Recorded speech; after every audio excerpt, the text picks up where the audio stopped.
Please help me welcome Mark Little.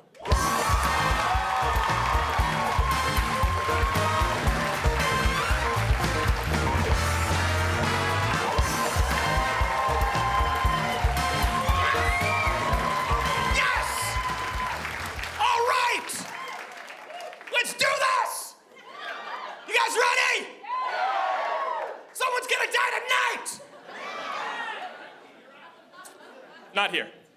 Oh, okay. Hi guys, my name is Mark. Tell you this about myself for free. Big fan of bathroom graffiti. Love it. Sometimes I find bathroom graffiti can be a bit cruel for my tastes. I was reading this one bit recently and it said, "Andrea is a bitch." And I found that personally offensive because my mom's name is Andrea. And I was in my parents' bathroom.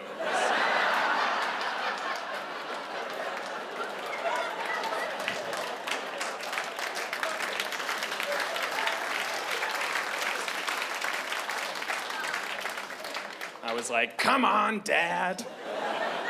Talk to her if you're upset. Don't just write your feelings on the wall like an animal. For a good time, call not Andrea."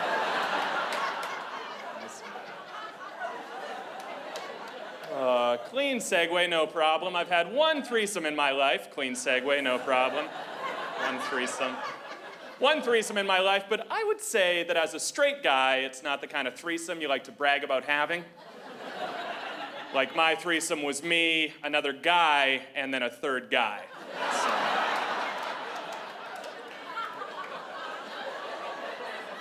Not the ideal threesome for a straight guy, but still a threesome. Know what I'm saying, bro? Yeah! Yeah! One for the ladies, yeah! Moving on, yeah! And the fist is coming, can't resist it. You must pound it, you must pound the fist. The fist is traveling round the stairs and it's coming for you, so you must pound the fist. And it can't go on, but it must go on, and the fist wants what it wants tonight, so you must pound it, you must pound it, you must all go pound it, pound the fist. Because it's coming for you when it wants you, pound the fist. And it's searching for its mate, pound the fist. And the fist is a snake with wiles and whims, the fist. And you must pound the fist. The fist is a thing of emotions too. It loves what it cannot have. So you must pound the fist this night, but first you must catch this fist. And it's scared of your fist, but do not be abated. Tame and pound this fist. And your husband is enraged, but you pound this fist. Look at him pound this fist. Pound this fist. And you can pound it too. Pound this fist. And the bit will never end. You guys.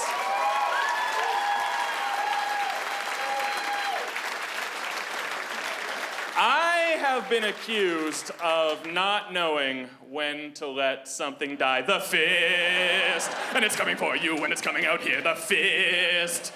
And the fist is coming here. But I can't cross the line of the third round, so you must come to me, fist. All right.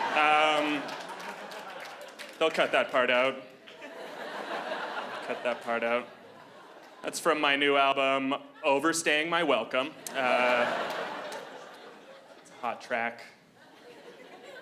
Guys, I don't go in much for theories about kids these days, but I will say this.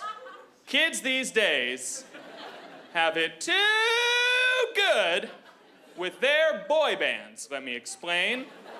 Nowadays, every boy band is like One Direction. It's 5 cute guys. Back in my day, a boy band was 4 cute guys and 1 creepy old dude you had to put up with. That was the deal. That's how it went. Oh, you like the Backstreet Boys? You like Nick and Brian? Well, here's Kevin. Yeah, Kevin's 45. He's got a wife and kids. Notice anything about Kevin's shoes? Sensible. That was a boy band. It was 4 little slices of heaven and 1 cautionary tale. Sometimes, if the lead guy was cute enough, he came with 2 sad pieces of shit. Oh, you like Justin Timberlake? Well, he comes with Joey Fatone and Chris Kirkpatrick. Yeah. Yes. That's right. I hope you like your dreamboats with a side of a pizza shop owner and a walking, talking pineapple. If you're not familiar with Chris Kirkpatrick, I implore you to go home and Google him, and then immediately Google a pineapple and play Spot the Differences. Let's put it this way. If Chris Kirkpatrick ever robbed you and then ran into a produce aisle, you'd be like, well, it could have been any one of them. Impossible to tell. That's my era. I love 90s music. I love 90s rock and roll especially. And people tell me, all right, people tell me though, Mark, if you like rock and roll, you got to go back to the 60s and 70s. That's when it was true and pure and good. And I agree to a point. But I think we can all agree that certain improvements have been made over time. For instance, nowadays, if you wrote a song about wanting to date a 16-year-old girl, that would, at the very least, be frowned upon. Whereas back then, every other goddamn song was like, oh, she was 16! That's perfect! Every other song. Sweet 16! Clean as a bean! Women my own age! No! It's crazy. And 16 was the ceiling. I was listening to this one Van Morrison song, and it's 15 minutes in, so he's winding down and he's scatting. And if you've never heard Van Morrison scat, it's the greatest thing in musical history. It does not sound like a man singing, it sounds like a monster chewing beef. It's a perfect sound. Perfect sound, just nom, perfect sound. It's not important, perfect sound. Hey, Van, you want to spit the beef out before you sing? No, don't worry about it. Van's gonna do what he wants to do. It's Van, he's gonna do what he wants to do. But he's doing that, and he starts making up lyrics off the top of his head, and he starts going, oh, so young and bold. 14!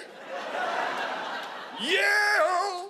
Now, what's my favorite part of that line? Not that he starts singing about a 14-year-old out of nowhere, although that's pretty good.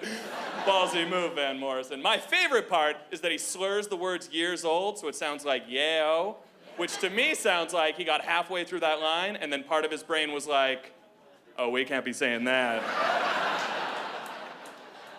And the other half of his brain was like, nom. Both pretty good. Pretty good options. I'll leave you guys with this. I've had body sushi once in my life. I don't know if you're familiar with the idea of body sushi. This is a real thing. It's where you eat sushi off the body of a naked woman. This is real. It's a real thing. Which, of course, if you're anything like me, you've spent time looking at a plate thinking, yeah, it gets the job done, but how come my dick's not hard? Oh, no. No, I'm not proud of that joke. Do not applaud that joke! I've had body sushi once in my life, but I would say that as a straight guy, it's not the kind of body sushi you like to brag about having. Instead of eating my sushi off the body of a naked woman, I had sex with 2 guys. The fist! All right, enjoy the rest of your show, guys. Thanks very much.